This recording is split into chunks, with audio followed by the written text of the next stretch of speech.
Hello, and welcome to the 5 Core Life podcast with Will Moore, founder of More Momentum.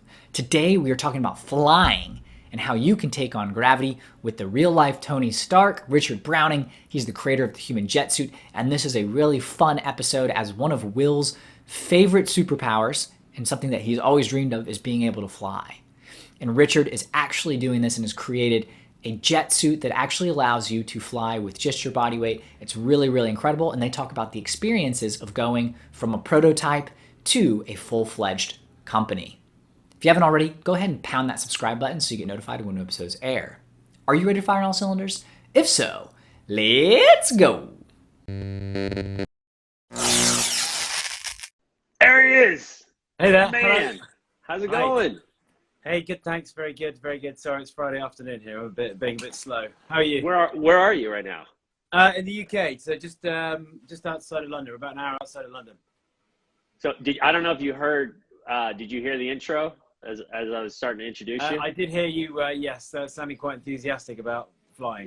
Dude, you don't even know. Well, I mean, you look at my website and it still comes through today. I mean, Rocket is my logo. I'm always talking about building momentum, in people's lives as a reference, and you're actually doing it in real life. And I have these 5 cores, and they're the cylinders of your engine, and you got to use them to propel yourself through life.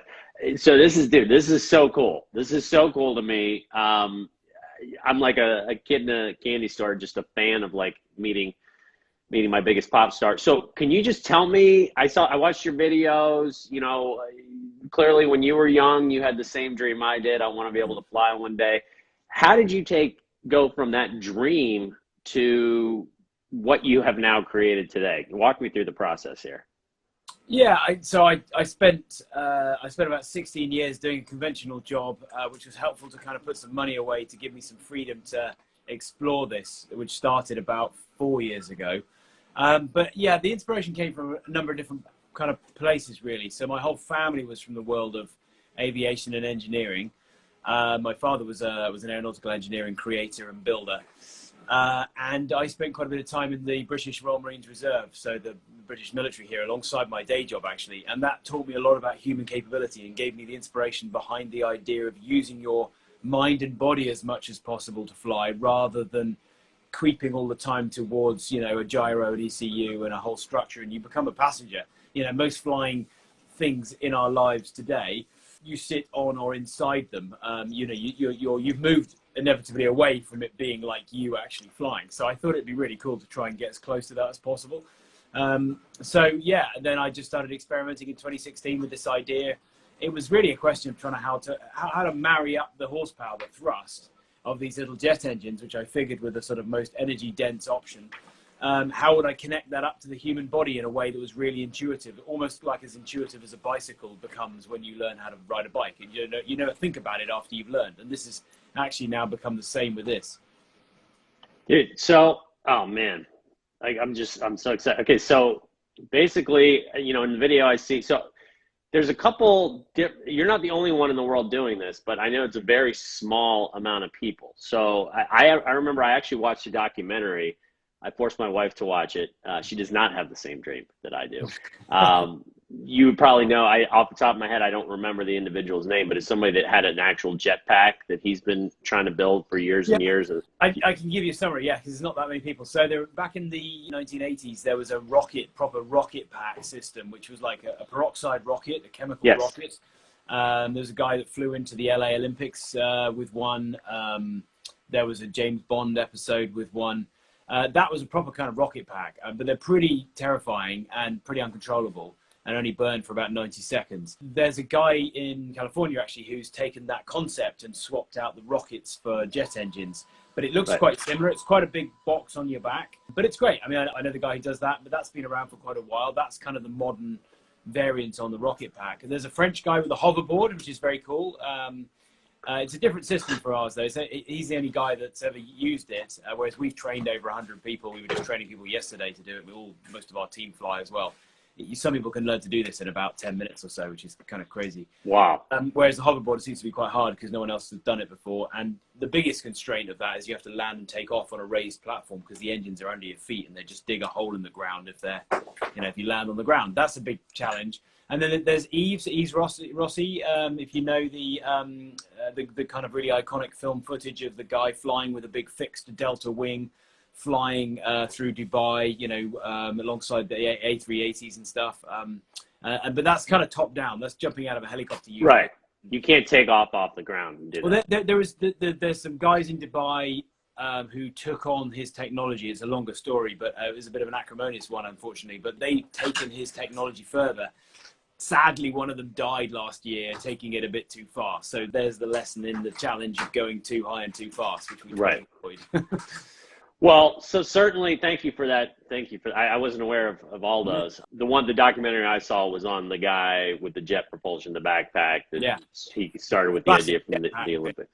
Yeah, and so certainly you're an elite company, and what's cool is you're all kind of doing it in different ways, right? It's not like you're all building the exact same thing, and and I love that you're doing this whole intuitive. I want it to almost be like an extension of your brain, because obviously what I do and the brain being so powerful, and any way you can connect the brain and the body is always an awesome thing. And yeah, I mean, just watching you on your thing, and it was neat. That was a really cool video, and it showed you your early beginnings and with your dad and the glider. God rest his soul. My condolences. So he wasn't able to see any of this stuff that you're doing, right? He wasn't able to be around. No, he died when I was 15, and I'm 42 now, so no, unfortunately. Well, he's probably watching. He's watching up there, and he's like, "Yeah, buddy, nice work." So yeah, it was neat to see that evolution, and then where you are now. And so yeah, you attach them to your hands, and you've got two each side of each arm. So I mean, look, I'll just grab one here. So there's an example. That's a real one. So your arm goes down through the middle, and then there's an engine either side. So the resulting force feels like it goes up your arm. So you're just leaning, if you like, on them. And then you've got a bigger engine on your back, which you can see behind me. So that suit there, really the helmet should be facing the other way if you were wearing that. Right. And between those kind of 5 engines, which feel like 3, because 2 on each arm feel like 1, it's just this really intuitive kind of leaning on the thrust. And if you vector them down together, you go up, and if you flare out, you come down again. And then all the rest is as intuitive as a bicycle. You just think where you want to go, and your body just takes you there. It's very, very strange. Yeah, so right, in that other documentary I saw, it seemed like it took a lot more. Like you said, you've trained, what'd you say, over 1,000 people to do this? No, over 100. 100, excuse me. And within 10 minutes, somebody can... I mean, our record is about 3 minutes, where somebody, even one of our team actually was so good, we actually took them off the safety tether after I think they had 2 goes, and on their 3rd go, they were flying free, which is not normal, I have to say.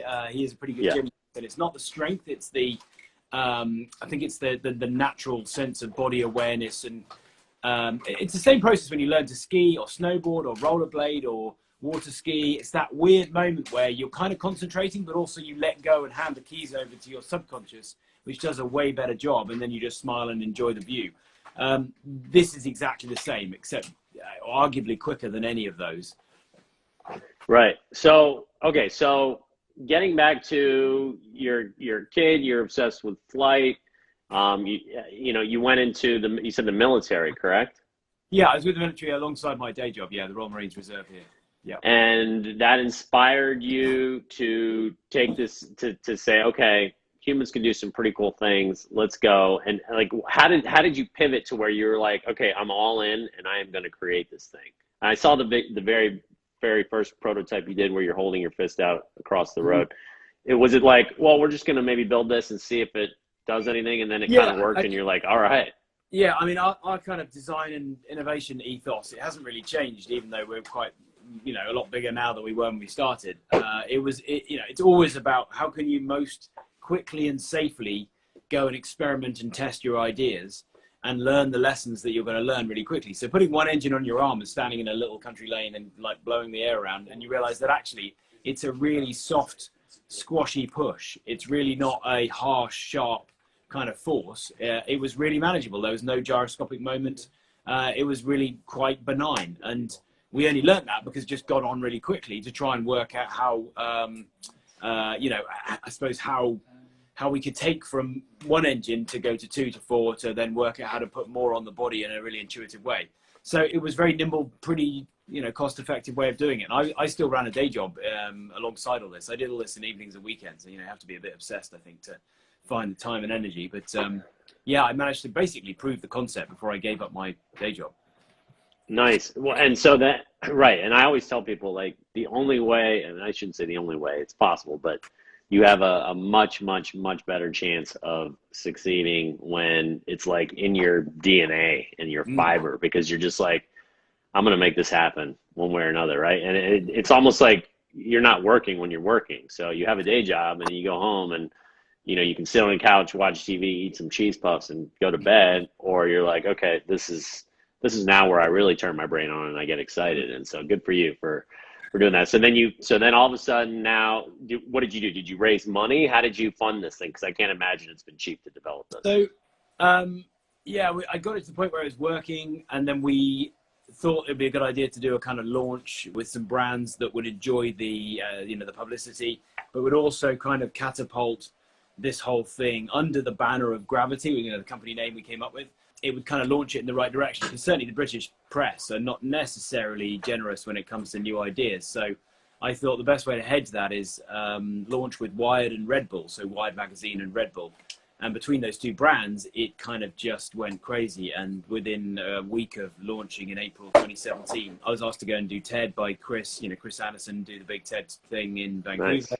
On the way there, I stopped off in San Francisco to see Adam and Tim Draper, the famous Valley VCs. And I did a flight in their parking lot, which is the first kind of flight we've done outside of the test farm yard here. And I thought this was just a great way of testing, what might happen in front of the live TED audience when I had to talk and fly there a week later. Oh, you actually flew in front of the TED audience.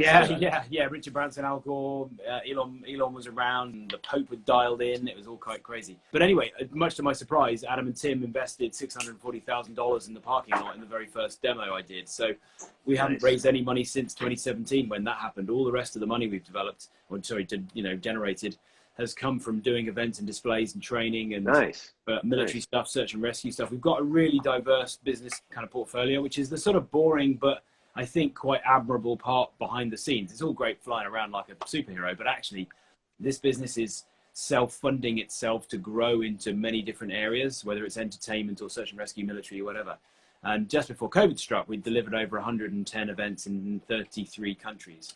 Because the weird thing is you can put all this in a check-in suitcase. That's cool. So let's focus on that for a second, because, the entrepreneur aspect of it, people get a good idea and a lot of times they don't understand, like, you can't just have a good idea, right? Like you got to get funding. And I admire, and my hat's off to you that, $640,000, that's way less than I would have thought that you received from investors. And that was for 10% of the company that had its very first flight event within a month of launching the company. So that was 4 years ago. Like I say, 111 really high-profile public events ago. So it wasn't too bad. It was quite a punt on their part, but they were so blown away by what they saw. They were willing to invest. So that was great. Right. So 10% of your company, and then you developed that. You said, okay, well, how do I sustain this thing? Like, how do I, without having? Because the more money you take, it's a dog-eat-dog world out there. And yes, if you get a great partner, it can go well, but the more money you take, the more you give up of your own company. And so we've been, I was an oil trader for 16 years in the City of London, so I was not exactly naive to the downsides of running around promising, great futures to lots of people with slide packs and not really knowing, what was going to happen. I've had the luxury of being able to talk more about what we've done and what we can do, rather than promising lots of forward visions and sexy renders about where we might end up. We're hopefully this afternoon testing the brand new suit, which is way better than these ones. No one really even knows about the system. We haven't promised what it can do to anybody, really. We're just really confident it's going to be a huge leap forward. So I much prefer doing that rather than having lots of phone calls with people and telling them we're going to promise the earth and then never deliver. So it's such an unusual business, this. I think that's the more pragmatic way of being, really. Well, there's another key principle in life: always under promise and over deliver. If you can get that one down, I always talk about these universal principles and like how to use them. And you're clearly in tune with some of these. Yeah, that under promise and over deliver is a big one, because when you promise people the world, and even if you come up just a tad bit short, they're like, what the heck? And you're like, well, wait, we're flying here, people. So nice. I like that. So, okay. So exclusive right here, 5 Core Life. You've got a new pack coming out. So when can we see this? When are we actually be able to view this new pack that you've done? Really. We were talking about doing a kind of product launch of it. I mean, one of the main applications of it is a whole bunch of military stuff we're doing in about 3 or 4 weeks' time, spending several days offshore with the British Royal Navy here and the Royal Marines doing stuff. So actually, our main focus is getting it ready, this new generation suit, getting it ready for those exercises. Well, we'll see. I mean, I don't know whether we'll do a big launch or whether we'll just start drip feeding out what it can do. We'll see. Nice. Fair enough. So this is my next big question. So first of all, what is the current suit able to do? What is the word I should use when I refer to this? Yeah, we call it a jet suit, the gravity jet suit. Okay. Yeah. So what is the current suit able to do now in terms of, like, are you able to fly over open areas? Do you have to have ground near you? And no. So it's not pushing off the ground. The physics doesn't work like that. So it's the same physics as gives you a kick in the shoulder when you fire a shotgun. It's throwing, instead of, in that case, you're throwing, the shot in one direction and the momentum is throwing you the other way. We're doing that constantly with a very high velocity flow of air. So therefore, the fact your shotgun pellets hit something doesn't impact your recoil, does it? So you are entirely just able to fly kind of wherever you like. The single really main limitation is just we never lose the respect for the potential of having a technical problem, because it won't glide, right? I mean, most aircraft glide, or they can auto-rotate if they're, if it's a helicopter. So we always fly in a manner that allows for a failure. So you're, flying at 500 feet over concrete. I mean, you're just going to die if something goes wrong, and that's not our innovation ethos. Is one of not being afraid to take risk as long as that risk is recoverable. So, and actually, all the military stuff we've done, and all the search and rescue stuff we've done, and all the entertainment stuff we've done, has actually all asked us to be close to an audience or low to the ground, as in, I don't know, less than 20 feet, maybe less than 30 feet over water. And that's great, because there's just no reason to go any higher. I mean, it's what people often ask us about. And like I say, I've been to about 120 feet, I suppose, when I've been doing wing testing, but I don't want to spend a long time up there, because it's just going to hurt a lot if you get a failure over. So is there, so you said that there's no backup, like a parachute or something, basically...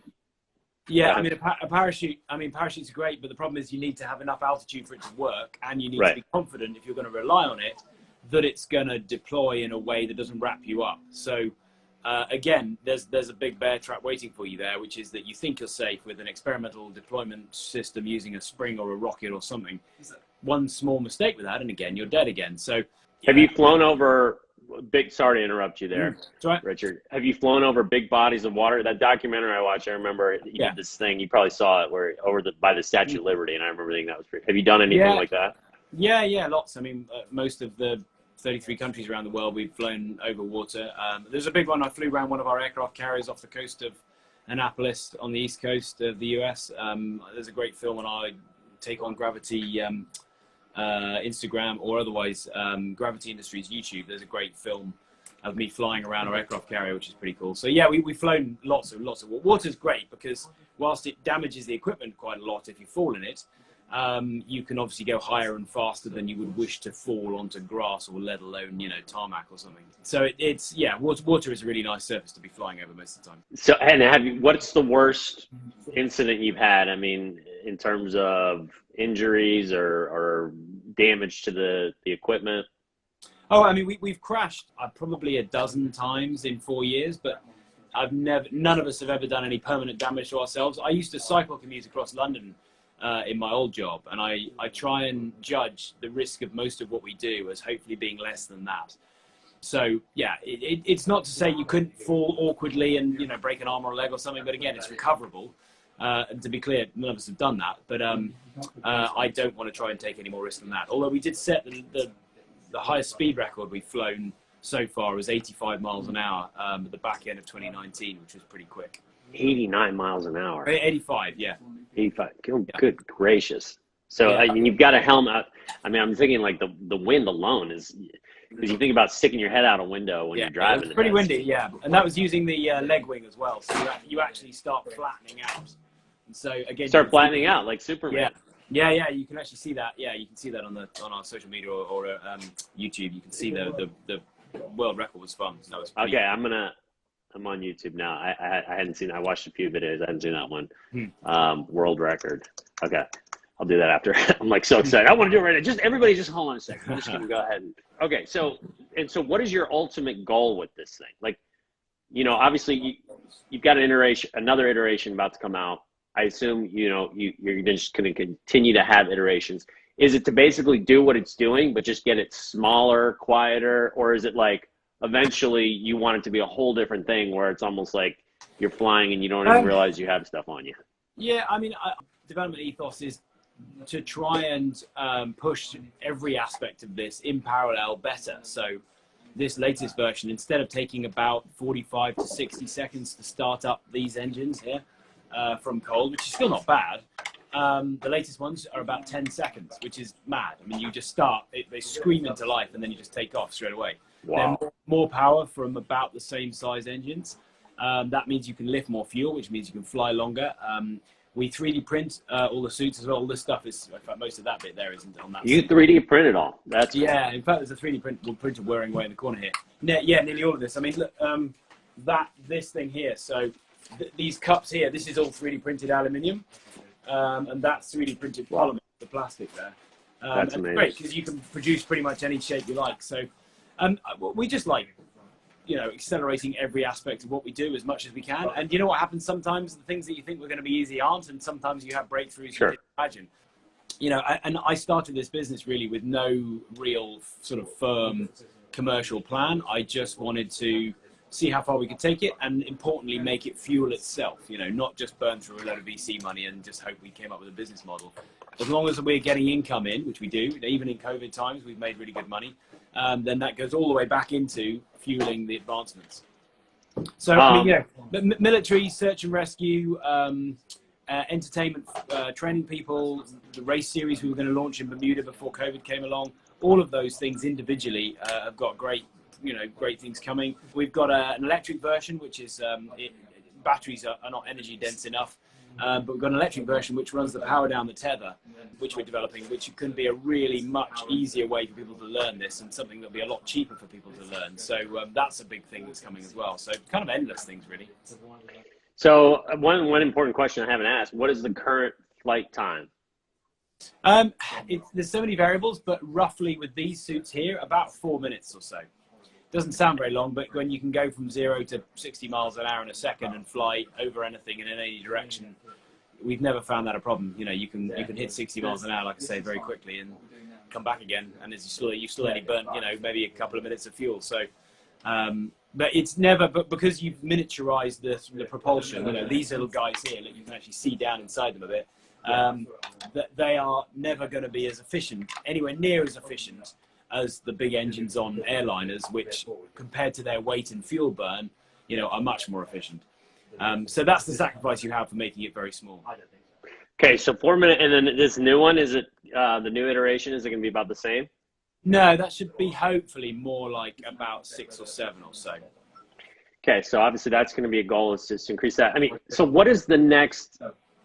So it's like, what is going to be that next catalyst that allows you to just start breaking all sorts of your goals? Like, in other words, to me, I feel like the fuel jetpack is always going to be a limitation. There's only, like you said, only so much playtime. If you stick with jet engines, then, I mean, you can make incremental improvements in the materials, in the computer control, that kind of stuff, but you're fundamentally restricted thermodynamics, really, the laws of thermodynamics around how jet engines work.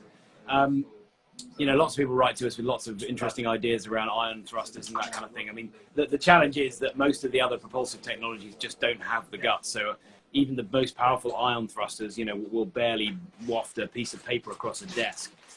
Whereas, again, each one of those is putting out 50 pounds of thrust. And it weighs, I always have to do the kind of comparison. So that weighs about 5 pounds. So that ratio is incredible. So the electric system is a really nice way to go, but again, the world needs to solve energy density or energy storage. You know, we need better, lighter batteries. Teslas are great, we've got one, but you know, it weighs 2 tons because of the batteries. So imagine if you make that energy storage still safe, but much lighter, then that would really help us as well. So, well, we'll see. I mean, like I said, we've got so much we can do now anyway without having any of those advances that we're going to be kept very busy for the Right. What about like atomic? I mean, is atomic energy?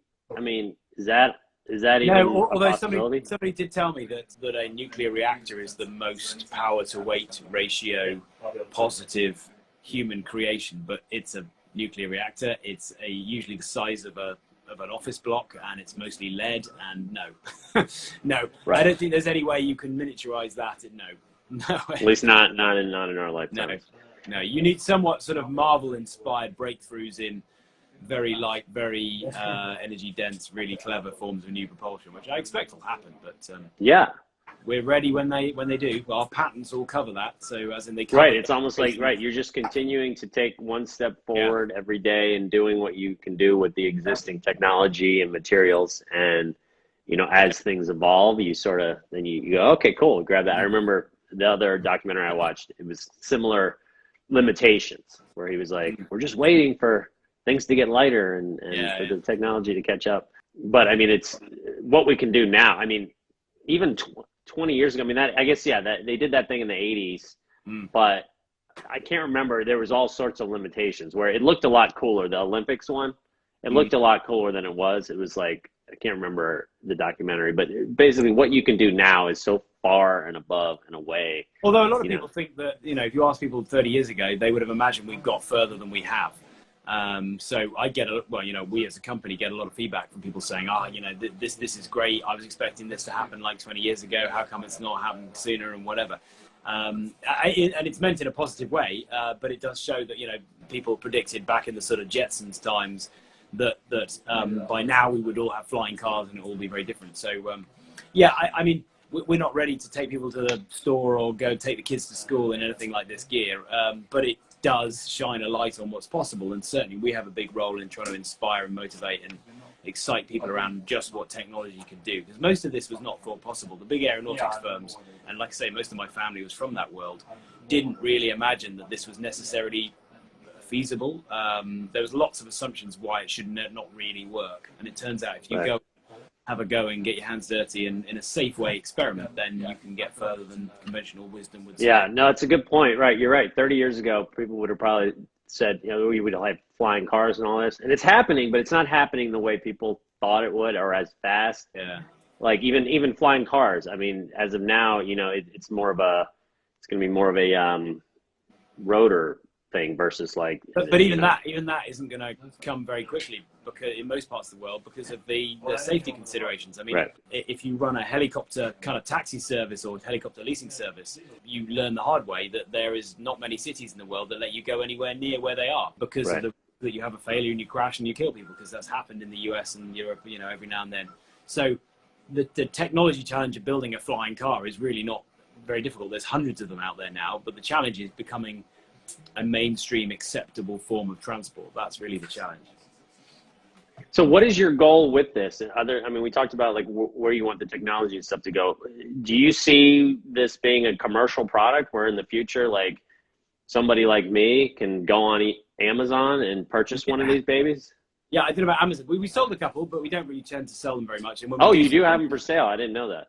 Yeah, I mean, only when people come and learn with us, and then we see that they understand what they're doing and they prove they can fly, then we will custom build, you know, a suit for them. We've done that a couple of times, but most of the time the idea with the race series, for instance, was you come and learn. You never, like a bicycle, you never forget once you've learned it, and then you could show up around the world where we're going to race like Bermuda, and then, you know, have your suit prepared by the team and then race with us. And that was all due to happen, as I say, until COVID kind of killed off travel, and we pivoted towards other stuff. But that will still be coming back when the world's back allowed to travel again. So that's one aspect. But as I say, you know, I mentioned there's lots of actual niche mobility options as well, or mobility areas like special forces, like search and rescue and things like that. I was going to say, you have a military background, so Do you ever see this being so the two things you mentioned, search and rescue, right? Not combative. Like, do you ever see this being used for in a combat type scenario? Yeah, we've already done that kind of stuff. The challenge is that the man on the street kind of thing, the public opinion is that that must mean you stick guns all over something and hover above a battlefield shooting like you do in a film. That's not how the military works. The military is about mobility around the battlefield and firing and maneuvering, and this just allows you to maneuver over any terrain extremely quickly. And I just saw somebody say it's too loud for combat, but it's amazing the public's lack of understanding of how combat really works. Battlefields are not quiet, and we can fly into a target from several miles away, and you literally don't know we've arrived until about 3 seconds before, and you can't pinpoint it either. Right. And you're immediately there. And if that was an observation position or a machine gun position or something like that, then there's few other things that can go and execute that sort of mobility.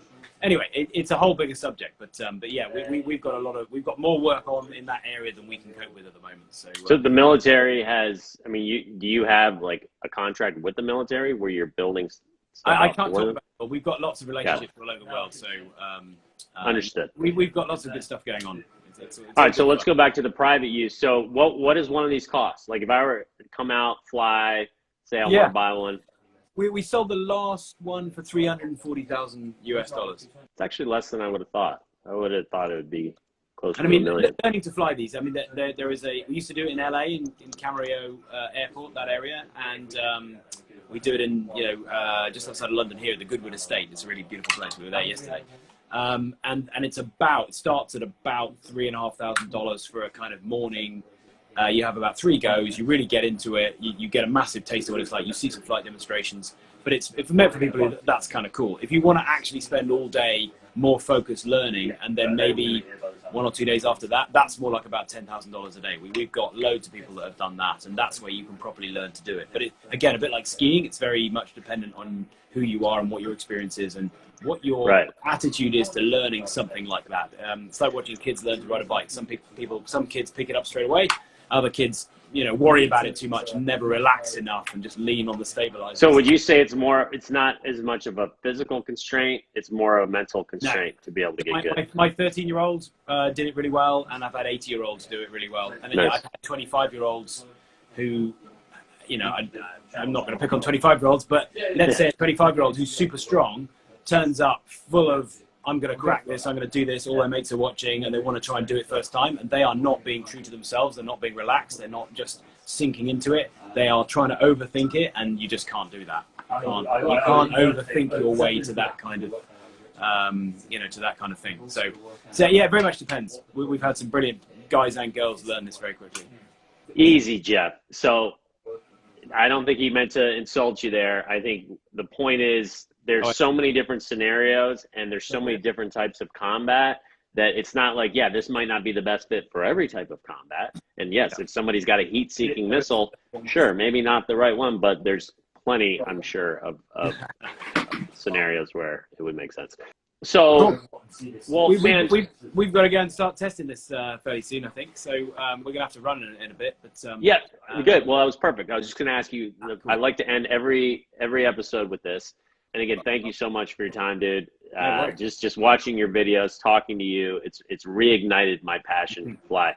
So I may, if I'm in the UK, I may have to come hit you up and strap one of these babies on. Yeah, well, I mean, for you and anybody else listening that's interested, if you go to the gravity.co website, then there's a web form on there. You can contact us, and we can send you details of how it works. And so, and hopefully we'll be back out to LA for people in the US. We'll be back out to LA doing this again soon when we're allowed to travel. So.